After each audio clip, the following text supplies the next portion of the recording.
O programa desta semana vai falar sobre um tema polêmico, a síndrome de alienação parental. O termo não é novo, surgiu nos Estados Unidos em 1985, mas só ganhou força no Brasil em agosto de 2010, quando a lei que trata do assunto foi sancionada. O que é alienação parental e até que ponto ela pode interferir na vida de uma criança ou de um adolescente? O caso de um pai que foi obrigado a recorrer à justiça para ter o direito de ver o filho, a reação de filhos que viveram esse drama. E ainda as decisões do Superior Tribunal de Justiça sobre o assunto. Veja também uma entrevista com o juiz auxiliar da presidência do STJ, Márcio Antônio Boscaro. Tudo isso e muito mais você confere agora no STJ Cidadão.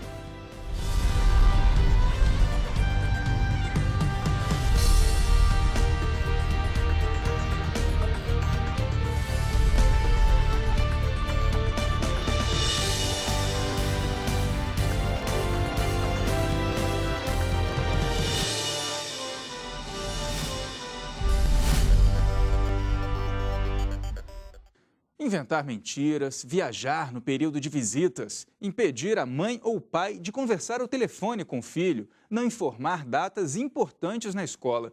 Quando um casal se separa, a alienação parental pode virar um trauma na vida de uma criança ou de um adolescente. Confira na reportagem de Daniel Adjuto.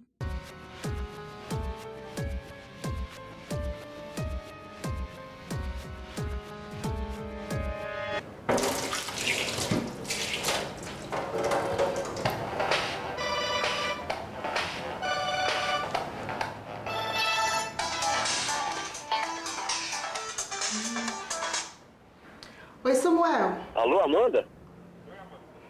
Tudo bom? Eu tô ligando pra avisar que ganhei uma viagem na minha empresa. Tô pensando em levar o Ian comigo, posso? Quem que vai pra essa viagem? Tá eu e minha namorada.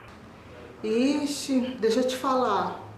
Não, o Ian não vai poder ir, não. Ele tá doente. Tá de cama. Acabei de dar um remédio pra ele. Tá.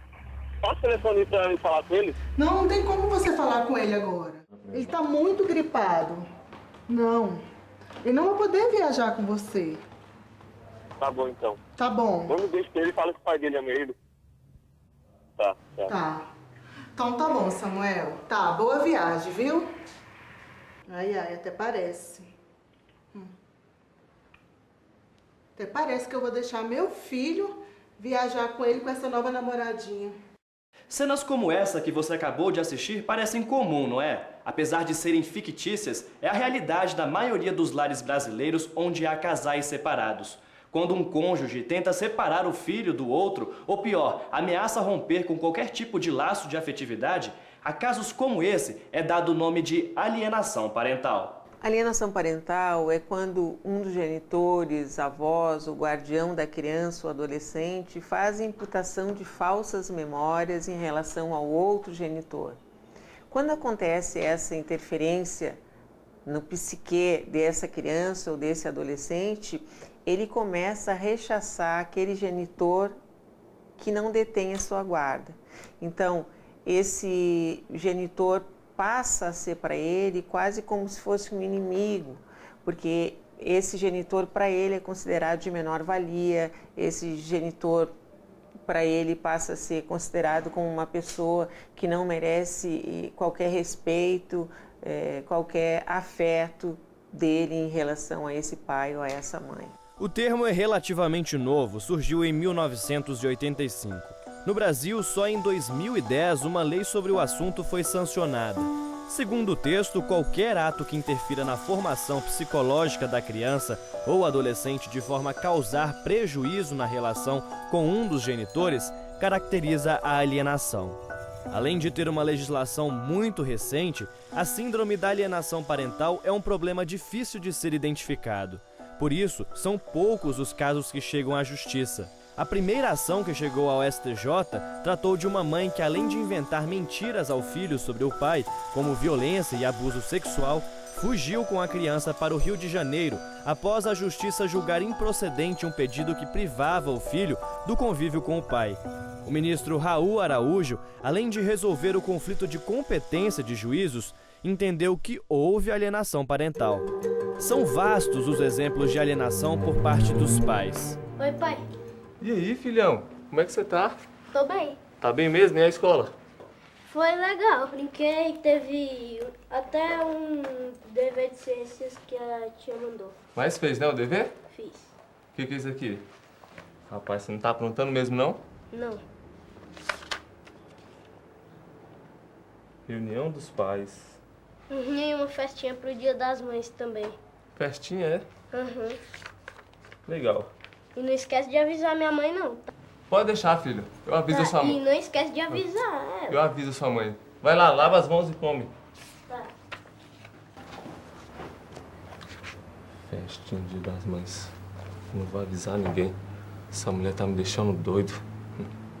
Poderia exemplificar uma alienação parental como, por exemplo, não é aquela mãe que não deixa o filho atender o telefone quando o pai quer falar com ele, aquele pai que detém a guarda, que não avisa a mãe, olha, vai ter a apresentação do Dia das Mães no colégio, ou vai ter uma reunião de pais e mestres no colégio, onde não há essa troca em dados importantes, por exemplo, na vida do filho, em que deveriam os dois comparecer. Segundo a Associação de Pais e Mães Separados, cerca de 80% dos filhos de pais que não moram juntos passam por algum tipo de alienação parental. Isso corresponde a mais de 20 milhões de crianças e adolescentes em todo o país. Segundo especialistas, a Justiça tem um papel importante no combate a essa síndrome ao definir o tipo de guarda a que o menor será submetido.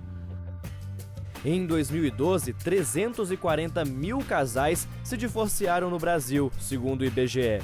A cada 10 separações que envolviam a guarda dos filhos, em quase 9, a mãe foi considerada responsável legal pela criança. Aquele que é detentor da guarda unilateral se acha o dono do filho e do caminho do filho, podendo até mesmo criar inverdades na cabeça dessa criança para que ela siga sendo só seu filho e não do outro genitor. Quando tanto o pai quanto a mãe são importantes na vida do filho. Não se pode excluir um nem outro. Ambos são muito importantes na formação psíquica dessa criança, desse adolescente. Uma opção é a guarda compartilhada. Apesar de o Código Civil brasileiro prever esse tipo de tutela como a primeira alternativa, em 2012, por exemplo, pouco mais de 5% dos casais dividiram essa responsabilidade. A ministra Nancy Andrighi, ao analisar um caso de disputa da guarda definitiva, defendeu esse tipo de guarda para garantir o bem-estar do menor e lembrou que não é necessário haver consenso dos pais para a responsabilidade compartilhada. Esses comportamentos conjugais, o que eu tive com a minha esposa, não é necessário, eu ser o melhor amigo dela. Pode ser importante ajudar, mas não é necessário. O importante é eu ter uma boa comunicação, um bom diálogo suficiente para orientar na educação, na criação de princípios e valores dessa criança. Pela lei, quem denigre a imagem do outro genitor está sujeito à advertência, multa ou até mesmo à troca de guarda. O maior desafio, no entanto, está em saber separar a relação conjugal da de pais e filhos. O pai e a mãe vai ser sempre pai e mãe, Então, aquele poder que eles tinham antes, poder-dever de guarda, educação, afeto, ele deveria permanecer sempre, isso não deveria sequer ser questionado. Quem é o principal prejudicado com a alienação? É sempre a criança, é o filho, é o adolescente.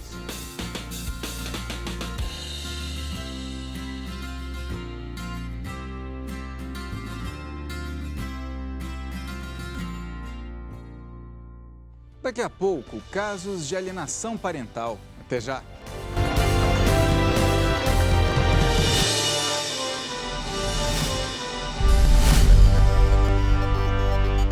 Você está sempre conectado ao Facebook? Nós também. Atualizamos a página do STJ o tempo todo. Fotos, ilustrações, vídeos, dicas sobre direito e cidadania para você ficar ligado ao que acontece aqui e no mundo. A página do STJ no Facebook conecta e informa. Com uma linguagem simples, descontraída, bem-humorada, conquista milhares de seguidores a cada dia e já chegou a mais de 1,5 milhão de pessoas. Somos o maior tribunal no Facebook.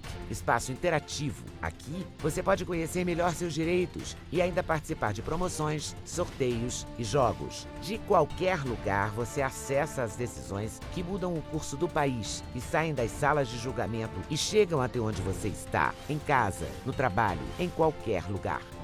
Acesse facebook.com/STJ Notícias. Superior Tribunal de Justiça, o Tribunal da Cidadania.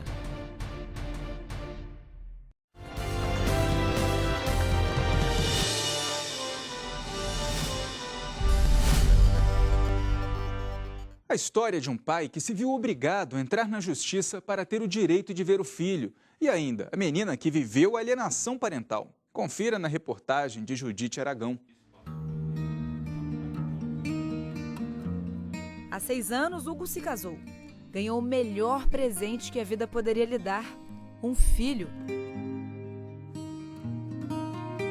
Um filho que há meses ele não consegue ver. O juiz não determinou que, não deu liminar nenhuma para que eu não pudesse ver meu filho. Só que ela escondia meu filho.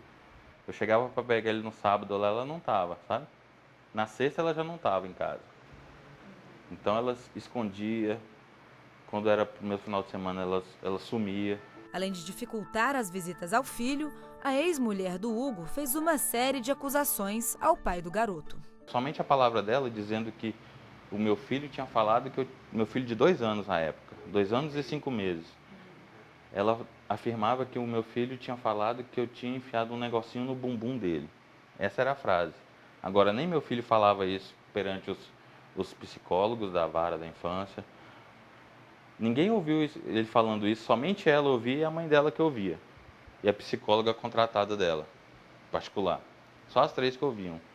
Os oficiais, ninguém ouvia nada. Aí o juiz determinou o arquivamento. A situação de Hugo não é isolada. Como ele, vários outros pais e mães vivenciam histórias semelhantes. E foi nesse contexto em que a ONG para Pais e Mães Separados, a APACE, foi criada. Com 16 anos de existência, ela contribuiu para a criação de leis que favoreçam a igualdade parental.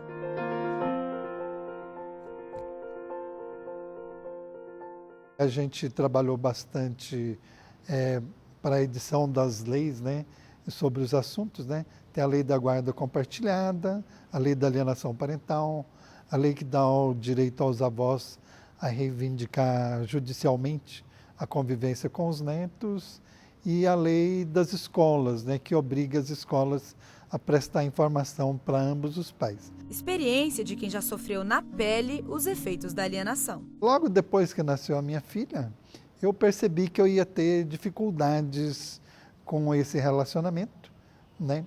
E eu entrei para a ONG. Eu tive muita dificuldade de ter uma convivência normal, tranquila com a minha filha, e lutei 6 anos e meio, durou meu processo. Uma luta judicial de 6 anos e meio, e a gente foi acumulando processos e chegamos ao número 23. Processos que muitas vezes não estão vinculados à guarda, mas que para Hugo complicam a conquista de ao menos poder ver o filho.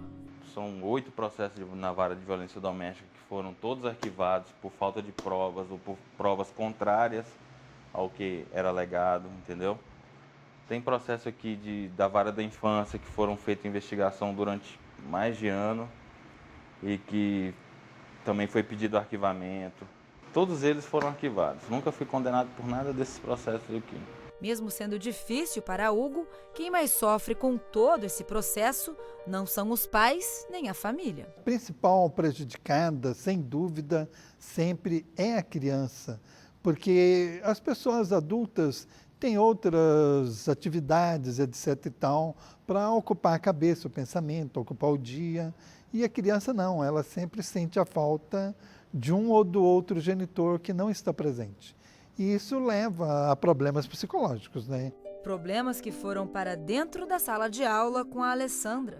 Não queria sair, não comia direito, ficava só em casa, ia para a escola que eu tinha que ir. Chegava em casa, dormia o dia inteiro. Cheguei a reprovar de ano. Com um sorriso tímido, relembra a época em que ficou dividida com a separação dos pais. Era só briga, briga, briga. Aí colocou todo mundo junto, sentou eu, meus 2 irmãos e eles 2. Falaram, o que vocês acham? Eu e sua mãe, vocês estão aguentando isso? Porque eles brigavam na nossa frente, a gente se sentia assim, mal. Ficava preocupado porque a gente não conseguia fazer nada. Nas fotos, a lembrança de uma infância que acabou sendo prejudicada pela alienação. Falavam, sua mãe nunca cuidou bem de mim, sua mãe não dá as coisas pra vocês, e não sei o que, eu que tenho que ficar dando as coisas pra você. E minha mãe sempre deu tudo pra gente. E minha mãe, seu pai, ele quer colocar você contra mim, mas ele que foi o culpado dessa separação, por isso que vocês estão aqui sem pai, morando com vocês.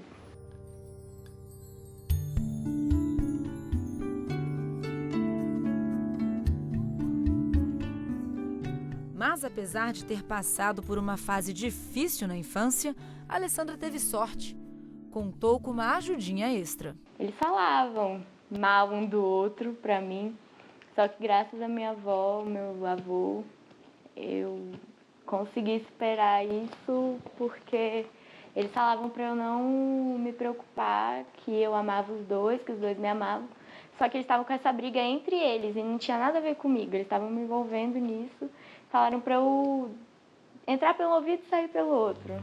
Para Hugo, mesmo com a esperança de retomar o contato com o filho, sabe que vai ser muito difícil resgatar os anos perdidos. Com certeza, a gente pode ter um contato de novo e tal, mas esse tempo perdido, desses 6 anos, eu não tive nem 2 anos de contato com meu filho, então toda aquela questão psicológica de uma criança que é criada com o pai não teve.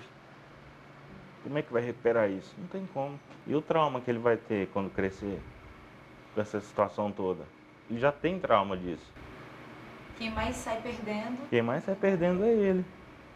Eu saio perdendo, ele sai mais ainda por conta do quê? De uma pessoa que simplesmente não aceitou o fim do relacionamento. A melhor opção para ninguém sair prejudicado é a mediação familiar. Existe sempre uma dificuldade grande no primeiro momento, mas a gente sempre usa o argumento que essa mediação está buscando é o bem-estar, a tranquilidade da criança, né? Se o pai ou a mãe está num momento tranquilo, etc., em condições de raciocinar, eles acabam entrando num acordo, porque quem vai ser beneficiado vai ser os próprios filhos, né? Quando eu quero ver minha mãe, eu vejo minha mãe. Quando eu quero ver meu pai, eu vejo meu pai. Então, fica super tranquilo. Quando um começa a falar do outro, eu já corto. Falo assim, eu já cresci, não quero saber. Eu sei quem tá certo, quem tá errado, o que é certo e o que é errado.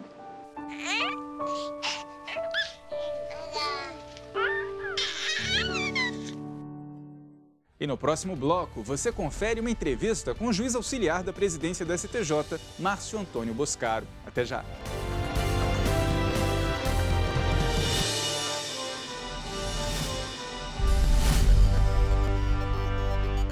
Curtir, compartilhar, repercutir, postar. Novas conexões que ligam pessoas em qualquer lugar do mundo. Cada vez mais conectado, o Brasil é o 4º país em número de usuários das redes sociais.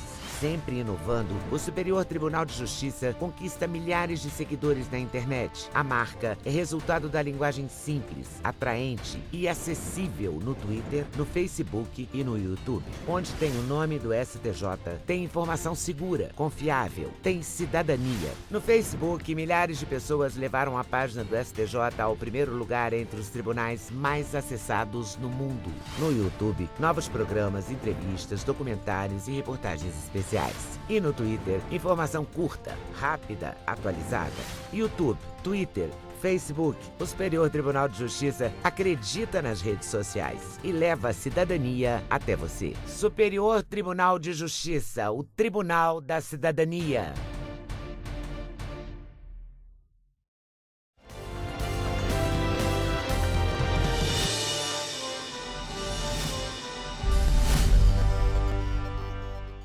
Nós vimos há pouco que a lei que trata sobre alienação parental é recente, de 2010. Mas será que muitos casos têm chegado à justiça nesse tempo? Nós recebemos hoje aqui em nosso estúdio o juiz assessor da presidência aqui do STJ, Márcio Antônio Boscaro, para comentar um pouquinho com a gente como é que é essa relação aqui junto com a justiça. Como é que a gente identifica, como é que um processo pode ser formado para chegar na justiça, para identificar de fato aqui nessa família a alienação parental? A lei é bastante didática, então ela traz várias situações que podem caracterizar, na visão do legislador, a alienação parental, principalmente quando diz respeito à interferência na formação psicológica da criança ou do adolescente, de modo a que ele seja afastado do convívio com um dos genitores e que passe a sentir uma certa repulsa por esse genitor e corte totalmente os laços com ele.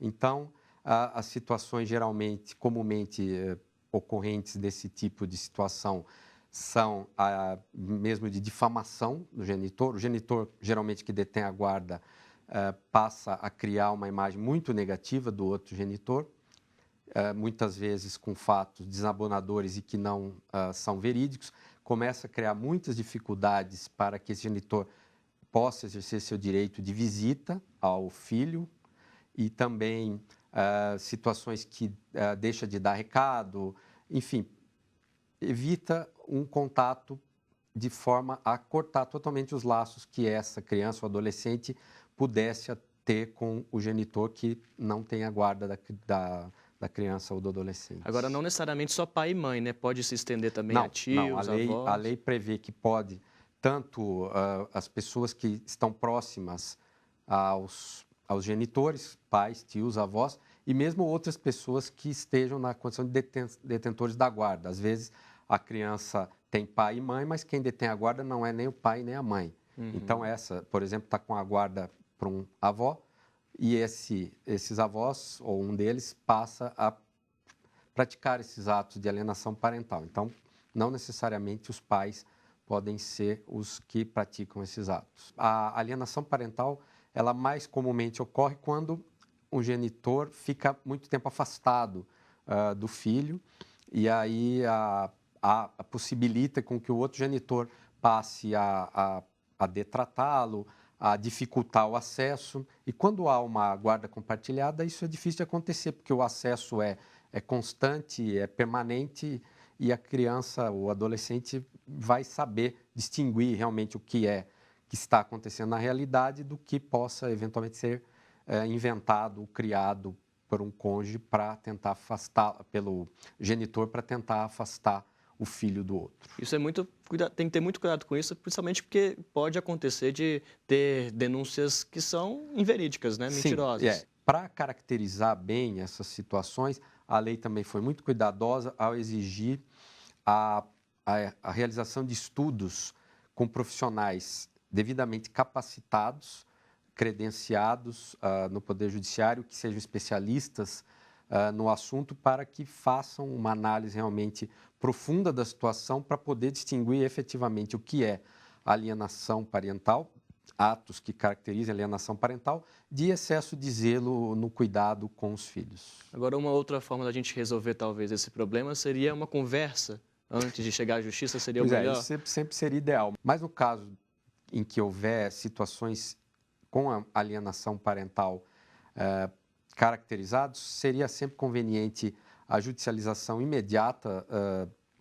dos casos para que esses auxiliares do juízo, os peritos, psicólogos, assistentes sociais já entrem logo em ação para evitar maiores danos até para o convívio familiar, que muitas vezes a situação atinge um grau que se torna irreversível a volta a um estado anterior, tanto o ódio ou os ressentimentos que vão ficar com relação ao cônjuge, ao genitor que seja vítima também dessa alienação parental. Quais são as punições que a lei prevê? Bom, a lei prevê hipóteses de aumento do convívio familiar. Então, por exemplo, se um dos cônjuges tem, um dos genitores tem um direito de visita a cada 15 dias, se há uma caracterização da alienação parental, pode aumentar essa convivência, esse direito de visita para um tempo menor. Também existe a possibilidade de multa, que não me parece muito efetiva. Há a possibilidade de alteração até da guarda, né? O genitor que está cometendo esses atos de alienação pode ser privado da guarda. E, finalmente, embora a lei não diga expressamente, pode até haver a destituição da autoridade parental, do poder familiar, em casos assim mais extremos. É uma briga que a criança é a maior prejudicada, né? Não, sem dúvida. A legislação brasileira sempre prioriza os interesses da criança. Em todos os conflitos que houver crianças em disputa envolvida, os interesses da criança é que devem prevalecer. Então, a situação é muito casuística. Cada caso é um caso. Dificilmente vai haver dois casos rigorosamente iguais. Por isso, a jurisprudência é muito díspare. Então, em um caso, o interesse da criança recomenda determinada providência. Em outro caso, o interesse da criança recomenda uma providência diversa. Então, cada caso é um caso, né? Efetivamente, nessa situação de alienação parental, de guarda, cada caso é um caso. Onde a gente vê também alguns problemas nesse sentido é quando há alteração de domicílio. Às vezes o detentor da guarda muda de cidade, se muda para um lugar muito distante e muitas vezes isso pode ser interpretado como uma forma de privar o outro genitor do convívio. Mas há casos em que essa mudança é necessária, por razões de emprego, de trabalho, e aí não há essa caracterização de prejudicar o outro genitor. Em outros casos, a mudança é pura e simplesmente para ficar longe, para prejudicar, e aí a justiça é chamada a intervir. E aí a competência seria de qual juízo? Em regra, a competência para a análise dessas ações é do domicílio do genitor que detém a guarda. Apenas em hipótese de caracterismo má-fé ou realmente intuito de afastar o genitor do filho é que vai haver alteração nessa regra. Aqui no STJ, inclusive, já é sumulada, tem a súmula 383, que disciplina esse assunto. A legislação agora também vem a disciplinar dessa forma para análise das ações envolvendo essa criança e esses genitores. Márcio, agradeço muito a presença do senhor, realmente bastante esclarecedores aqui os seus argumentos. Muito obrigado. Obrigado a você pelo convite. É isso aí. A gente fica por aqui. Você tem alguma sugestão de reportagem, crítica ou elogio? Não perca tempo não. Mande um e-mail para stjcidadão@stj.jus.br. Para assistir ao programa pela internet, é só acessar o site do tribunal. O endereço é este aqui, que aparece na tela. Você também pode ver os vídeos no canal oficial do STJ no YouTube. Obrigado pela audiência e até semana que vem. Tchau, tchau.